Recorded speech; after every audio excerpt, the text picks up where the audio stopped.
For work and for school, access to broadband is essential. But for those in the rural and northern parts of the province, it's not always available. Finding solutions was urgent before, and the pandemic has only amplified that.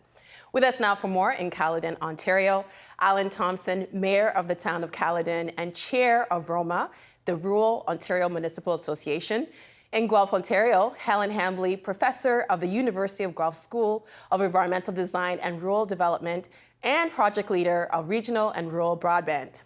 And in Richmond Hill, Ontario, Reza Rajabion, Research Fellow at Ryerson University Ted Rogers School of Information Technology Management and a telecom strategy expert working on internet infrastructure development. Welcome to you all. Thank you. Thank you for being here. I hope you're enjoying your summer, but we're going to put you to work. Next week, in partnership with AMO, the Association of Municipalities in Ontario, we'll be looking at key municipal issues from across Ontario. Today, we're examining another issue that has a huge impact on the province's municipalities, broadband. Helen, I'd like to start with you. What exactly does the term broadband refer to? Well, in the simplest definition, let's just think of it as higher speed internet. And of course, Canada has an aspirational target for what that means for all Canadians, and that by 2030, 90% of the country will have speeds of 50 megabits per second down and 10 megabits per second up, which is enough to do streaming, all the ordinary day-to-day tasks that we use in our interface with the internet. And essentially, we have this speed target. But as you've just said, many Canadians do not have that kind of access right now. It still would be a dream for many rural areas in particular. You know, when I think it was, if someone was to hear that people in Canada have issues accessing broadband, it might surprise them, because when you think of Canada, we're a developed country. We have lots of things that are accessible to us. Why is this still an issue in Canada? Well, in Canada, it's an issue because we're a large country. There's conditions of market failure that disadvantage the rural areas. And certainly, we are seeing the digital divides, and it's plural, not just one divide, but many divides, widen as the accessibility to higher speed internet is affected by where you live and the kind of connection types that are available to you. Well, both the federal and the provincial government have promised better broadband. How well are they doing in bridging that digital divide? So far, it's slow. Sometimes it's steady. It's a very regional issue. That's why our research is very focused on regions of Ontario and of Canada.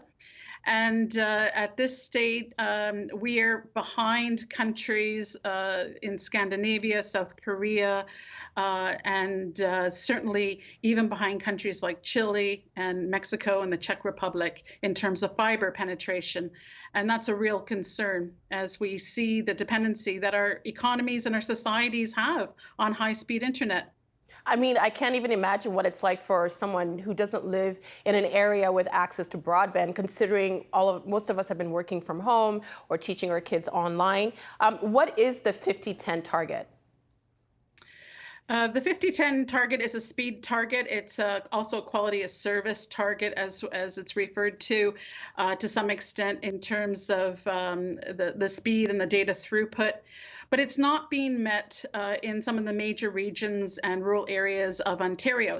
So my research project's just finished a couple major studies in Durham region, in Halton region, for example. The rural areas of these fairly well-populated areas are receiving 6.1 megabits per second down and 1.5 megabits per second up. On average, and this is well below that 50-10 target. And so the digital divide doesn't seem to be getting any better, especially when we compare it to downtown Toronto, where you'll have 1 gigabit synchronous connections down and up. That is a huge gap. And Reza, Helen mentioned how we're doing in comparison to other countries. But in your view, how does Canada's broadband situation compare to other countries? Well, there is near ubiquitous connectivity to some form of broadband. The problem is the quality of service and the technologies that are used, particularly in very rural areas. In general, we are in the middle of the pack in terms of broadband speeds compared to other advanced economies. But we do have our prices are some of the highest in the world, both on fixed and mobile front. And that has an impact on people with lower incomes. So it's not just a rural problem in the sense quality of service is critically a rural problem. And affordability is particularly a rural problem too, because especially for people that are, they have to rely on wireless networks that don't have unlimited services, especially with COVID, their dependence, even when the network is working, you have to pay these large overage fees. This problem is also, it's not necessarily very far from the urban cores that have more competition. A lot of smaller towns, even in the GTHA area, have very poor connectivity. And Mayor Thompson, I don't feel right calling you Alan. Just to go off what Reza was saying, what have you seen in your area? Well, Rez is bang on. It is. It's in all the areas, and I know a few years back when Kathleen Wynne, the Premier of Ontario, called all the GTA mayors together and asked what our biggest issues were. I brought up the issue of broadband, and she said, out of the 25 sitting in the room, how many have that issue? 20 of us put our hands up saying, this is an issue that we definitely have. Didn't matter if you were Newmarket, Hamilton, to wherever you were, we all had issues, even in Vaughan, in Oakville. So it is a problem that we have everywhere. For the last two elections, the number one issue that I would say was the biggest issue with my residents when knocking on the door was lack of a broadband. And two is a lot of people say, well, pay for what you have. No, I totally disagree. Mm-hmm. In my area, people are paying the size of a car payment or a mortgage payment to try to have broadband that doesn't work. When you're talking about 1.6 for upload, that's basically when I measure when I'm at home, we have on our website is I'm less than one trying to download, let alone upload. And this is a serious concern. The COVID crisis is really showing that.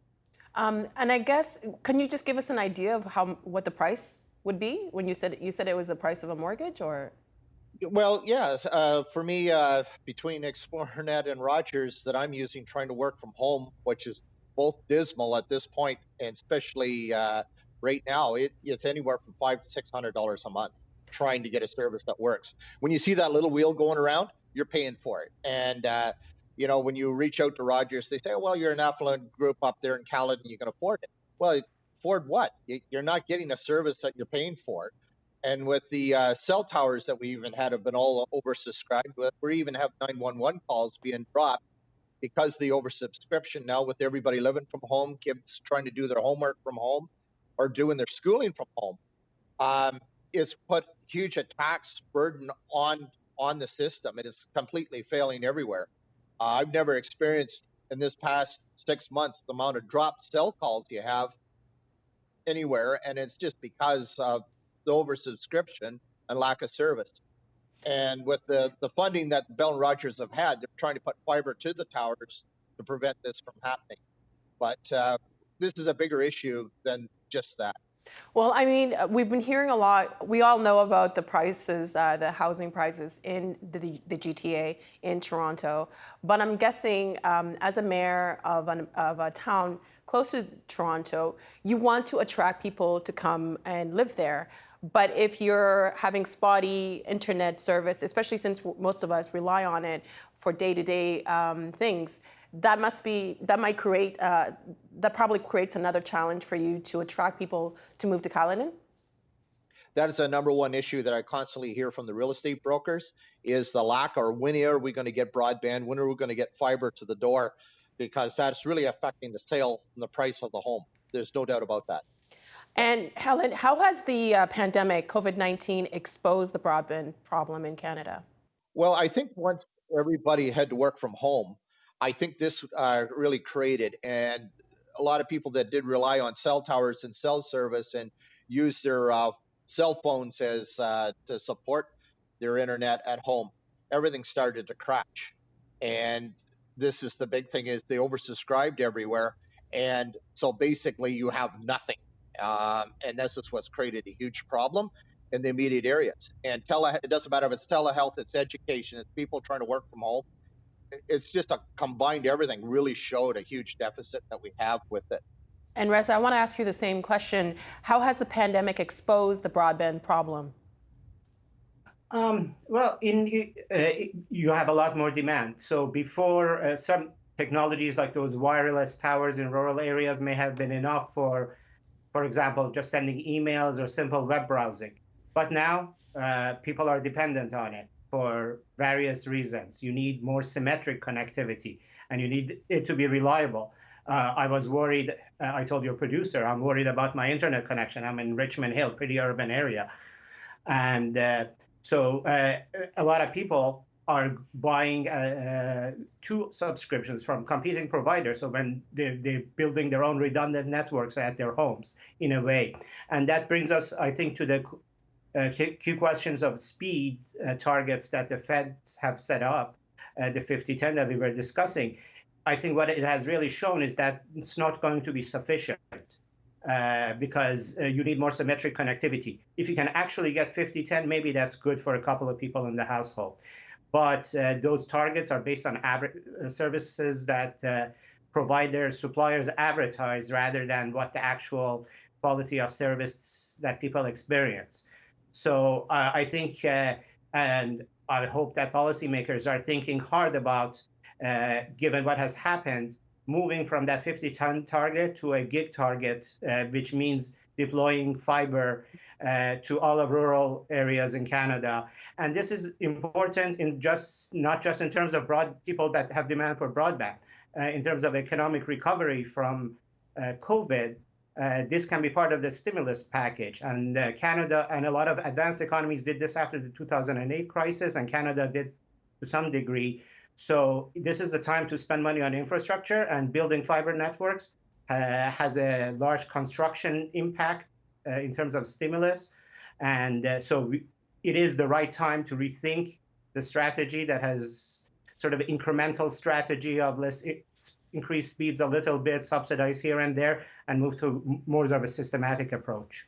And Helen, I'd ask you the same question. I should mention, I mean, the people at home will see this show and it will be seamless, but we've actually had connecting issues with you. So it kind of feels like it's a good thing that we're talking about them. Helen, in your view, how has the pandemic exposed the broadband problem? Well, there's been good, bad, and ugly where broadband's concerned during the pandemic. The good is that people are beginning to realize that they can save a lot of money. That's money in their pocket for adopting behavior like telecommuting.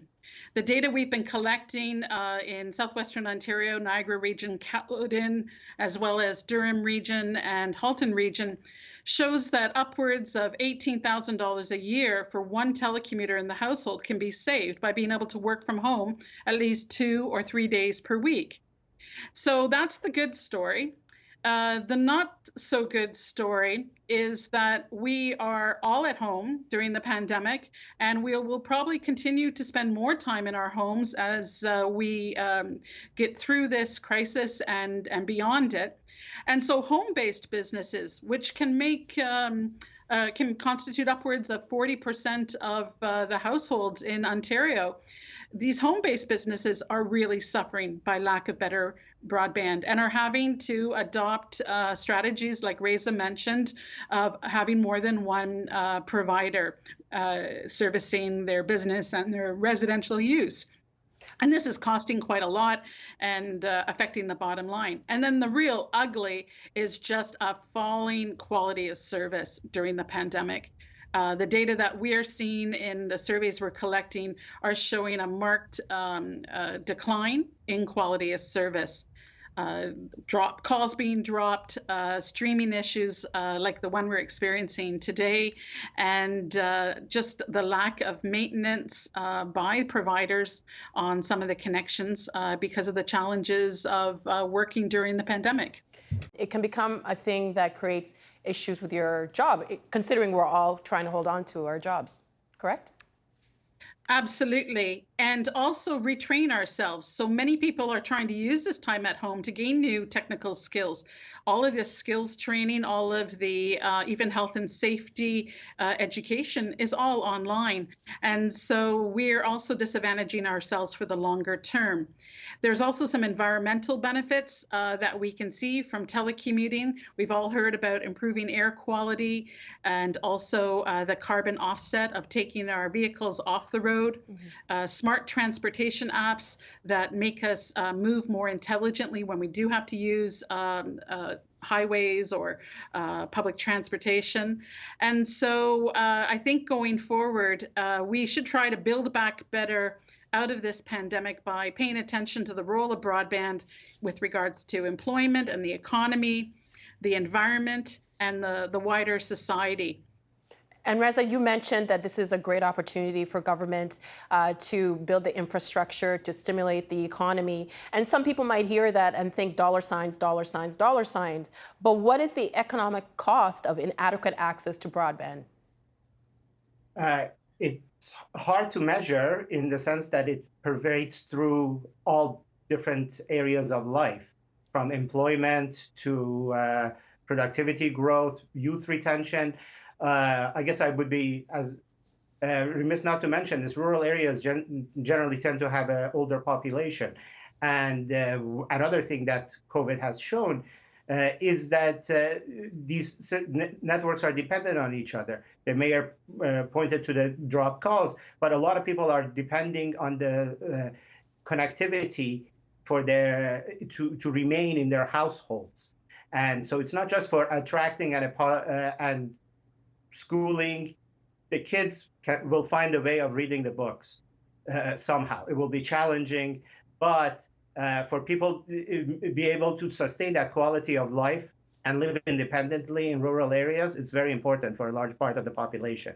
So it's not, and the impacts feed through. So broadband access is a social determinant of health, and there's studies on this. So it needs to be thought through in a way that's more integrated into other policy frameworks. This has not been the case, and what COVID is showing is that it matters to education, to healthcare. Everybody knew this, but it's changing the policy language around it. Now the key is to changing the policies that reflect that new reality, I think. It's interesting to think of, for a lot of people, the internet is about connecting online, social media, getting their news. But from what Reza is saying, it can have ripple effects in everyday today things for people. Mayor Thompson, from a practical standpoint, what needs to happen for every Ontarian to have access to adequate broadband? Well, to me, it needs to be deemed as an essential service. No different than what railway was 150 years ago, connecting Canada. No different than what hydro was 100 years ago. Here we are now, 100 years later, connecting our communities, and as broadband is why it needs to be deemed essential. When you talk about a cost, it's a cost when we do nothing. To me, is if we invest to get us out of the COVID crisis, get us to move ahead as a society, make it as an investment. That's what we need to do. The Bell and Rogers and the major telcos, we can call them out for what it is, but that's not going to solve anything. What we really need to know is it's failed. So what do we do to go forward and fix it? We need the leadership both from the federal and provincial governments, which I do believe are now in line. And we just need to start to work together. There's organizations like what's happened here in Ontario with EARN in the east and SWIFT in the west, and especially in Northern Ontario needs that help as well. And these are the organizations that know how to project manage and start to build the system and invest in building for the future and building this. And this is the best way we're going to get out of a COVID crisis. Rez is quite correct. This needs to be part of the stimulus and investment that we need to make moving forward. But it isn't just the telcos. It's to get the railways that are sitting on miles and miles of dark fiber that we use as backhaul. We also have to bring Hydro One involved as well. And really, there's nobody home in their telecom business right now that's part of Hydro One.